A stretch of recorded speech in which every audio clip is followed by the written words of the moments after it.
Kalian lagi cari HP sejutaan yang kameranya jernih, kalian bisa cobain iPhone ini. Ya, ini adalah iPhone SE 2020 dan kalau kalian ingin mendapatkan iPhone SE 2020 dengan harga mulai sejutaan aja, itu biasanya adalah iPhone yang IMEI-nya keblokir dengan penyimpanan terendahnya yaitu 64 GB saja. Tapi saya rasa kalau kalian hanya mengincar kameranya saja, itu masih cukup worth it. iPhone SE 2020 saya ini sudah pakai iOS 26 dan untuk tampilan kameranya kurang lebih seperti ini. Dia jauh lebih simple daripada di iOS 18 ke bawah. Di bagian bawah sini ada pilihannya untuk foto, video, dan lain sebagainya seperti itu. Tinggal geser-geser aja. Kalau di foto kalian bisa tekan di sini, nanti akan muncul settingannya. Tapi untuk hasil fotonya nanti saya akan menampilkan hasil foto dari versi iOS sebelumnya karena saya tidak terlalu melihat perbedaan yang signifikan antara hasil foto dari iOS versi 17, 18 atau sebelumnya seperti itu. Jadi saya akan menampilkan beberapa foto yang sudah saya jepret dengan iPhone SE sebelum saya pakai iOS 26. Nah, untuk hasil foto dari kamera iPhone SE 2020 ini bisa saya katakan sudah cukup bagus. Warna yang dihasilkan itu cukup natural dan post processingnya itu enggak terlalu berlebihan. Kemudian detail objek foto yang ditangkap dengan iPhone SE 2020 ini juga masih kelihatan detailnya, namun hal tersebut biasanya hanya terjadi ketika kalian motret di tempat yang sangat cukup cahaya. Sedangkan kalau kalian jepret di tempat yang agak redup, biasanya detail fotonya itu nggak terlalu kelihatan. Ya harap maklum lah karena di iPhone SE 2020 ini hanya menggunakan sensor kamera sebesar 1/3 inch saja, yang mana itu ukuran sensor yang cukup kecil untuk ukuran di tahun 2025, tapi saya rasa untuk jepret-jepret foto terutama untuk di kondisi yang cukup cahaya hasilnya cukup bagus. Sedangkan untuk nyepret foto di malam hari, ya sayangnya ponsel ini tidak memiliki yang namanya night mode. Foto yang dihasilkan bisa cukup bagus kalau pencahayaannya juga cukup bagus. Tapi kalau pencahayaannya kurang, biasanya fotonya itu cukup banyak noise-nya. Ya itulah salah satu kekurangan di iPhone SE 2020 ini, dia nggak punya night mode. Sehingga kalau kalian menjepret di malam hari atau di kondisi yang cukup rendah cahaya, biasanya hasilnya itu ya nggak sebagus di siang hari.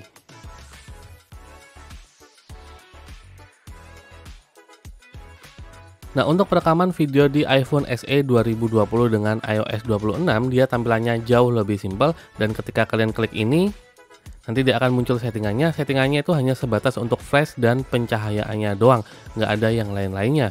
Sedangkan untuk resolusinya dia maksimal 4K 60 fps, jadi kalian bisa pilih di sini. Sedangkan untuk perekaman slow-mo, resolusinya itu maksimal HD dengan FPS-nya itu maksimal 240 fps. Untuk hasil perekamannya sendiri saya rasa nggak terlalu jauh beda dengan hasil fotonya secara kualitas dan warna. Ketika kalian gunakan merekam di kondisi yang cukup cahaya, hasilnya juga sudah lumayan bagus, detailnya juga bisa tertangkap dengan cukup baik. Nah, kamera ini kan sudah punya optical image stabilization, yang mana ketika kalian gunakan merekam dengan berjalan, rekaman yang kalian hasilkan itu cenderung stabil. Namun kalau kalian perhatikan dengan detail mungkin saja masih terlihat jitter, tapi itu sangat-sangat minimal menurut saya. Sedangkan kalau kalian merekam dengan naik kendaraan atau naik motor seperti itu, kemudian jalannya geronjal-geronjal, ini optical image stabilization-nya sudah nggak sanggup. Jadi kalian harus tahulah batasan optical image stabilization-nya. Kalau hanya sekedar jalan itu masih cukup oke. Tapi kalau di jalan yang ekstrim geronjal kayak itu dia sudah nggak sanggup. Namun ada beberapa hal yang cukup mengganggu saya ketika saya ngerekam dengan iPhone SE 2020 ini adalah white balance-nya yang nggak bisa kita setting. Jadi ketika kita pindah dari satu objek ke objek lain, itu terkadang white balance-nya itu berubah sendiri. Ya itulah salah satu hal yang nggak terlalu saya suka dari fitur kamera di iPhone, karena memang tidak bisa menyeting white balance.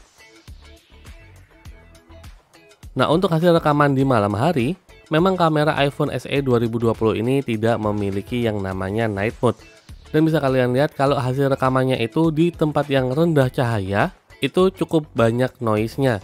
Tapi saya rasa kalau kalian ngerekam dengan pencahayaan lampu yang cukup, hasilnya juga sudah cukup oke untuk sebuah kamera yang tidak memiliki night mode. Nah, sebenarnya kalau kalian ingin aplikasi kamera yang lebih custom lagi, kalian bisa menggunakan Blackmagic Camera. Aplikasi ini bisa memberikan settingan yang lebih luas lagi seperti ISO, white balance, dan lain sebagainya, dan semua bisa disetting secara manual. Sayangnya, entah kenapa saya tidak terlalu bisa memaksimalkan menggunakan Blackmagic Camera di iPhone SE 2020 ini. Nanti saya akan jelaskan lebih lanjut kenapa. Tapi kalau kalian ingin ngetes kamera iPhone SE 2020 dengan style review kayak gini, ini saya kasih contohnya. Ya, ini adalah contoh ketika kalian menggunakan iPhone SE 2020 ini untuk membuat konten seperti konten-konten untuk nge-review seperti saya ini. Jadi di sini saya menggunakan dua sumber lampu, nanti saya akan lihatkan, dan ini adalah saya menggunakan aplikasi bawaan dari iPhone itu sendiri. Untuk hasilnya menurut saya sudah cukup oke. Ini saya cukup puas dengan autofocusnya, dia nggak terlalu fokus hunting seperti itu. Dan untuk reproduksi warnanya juga sudah cukup oke ya menurut saya, walaupun memang di aplikasi bawaannya ini kita tidak bisa menyeting untuk ISO ataupun untuk white balance, dan itu memang cukup disayangkan menurut saya. Nah, misalnya ini layarnya saya matikan, nah ini white balance-nya kayak agak berubah dikit seperti itu. Jadi kita betul-betul harus puas dengan settingan dari iPhone itu sendiri. Sebenarnya ada alternatif lain, yaitu menggunakan Blackmagic Camera. Dan ini adalah rekaman menggunakan aplikasi Blackmagic Camera. Entah saya aja yang nggak bisa nyeting atau gimana ya, saya ngerasa hasil dari rekaman di Blackmagic Camera ini nggak sebagus hasil rekaman dari aplikasi bawaan iPhone itu sendiri. Terlepas memang di sini banyak banget settingannya yang bisa kalian customisasi seperti itu, tapi mungkin saya saja yang tidak bisa menemukan settingan yang tepat. Walaupun demikian, saya sudah utak-utak ke sana kemari, saya coba untuk white balance-nya, ISO-nya, shutter speed, terus tint ini juga saya kurang tahu apa. Saya ngerasa kok saya kurang puas aja dengan aplikasi Blackmagic Camera ini. Karena sebetulnya aplikasi ini cukup populer di kalangan pengguna iPhone karena aplikasi ini memberikan banyak sekali customisasi, terutama untuk settingan yang lebih pro seperti itu. Tapi entah kenapa ketika di iPhone SE ini hasilnya itu nggak terlalu memuaskan untuk saya.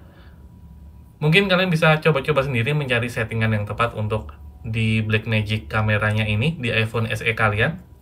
Sedangkan untuk hasil rekaman slow motionnya, ya bisa dikatakan ini sebagai pelengkap aja ya. Karena memang kalau saya lihat hasil rekamannya itu nggak terlalu tajam. Jadi fitur ini sebenarnya adalah fitur nice to have aja. Apalagi kalian bisa slow-mo sampai 240 fps.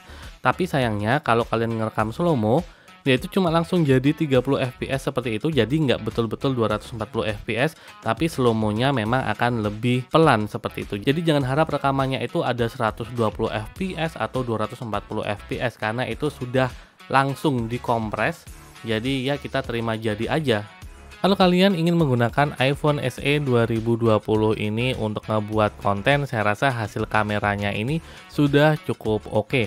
Saran saya adalah kalian cukup menggunakan aplikasi bawaannya saja. Karena aplikasi bawaannya ini sudah cukup oke dalam menghasilkan foto ataupun video.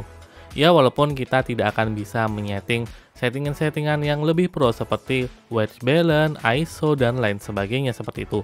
Kalian bisa aja mencoba aplikasi Blackmagic Camera ini, tapi kalau saya sendiri ini cukup memakan waktu kalau kalian ingin ngebuat konten seperti itu. Jadi saya sih sebenarnya udah cukup puas ya dengan aplikasi bawaannya. Ini saya rasa sudah cukup oke sih menurut saya.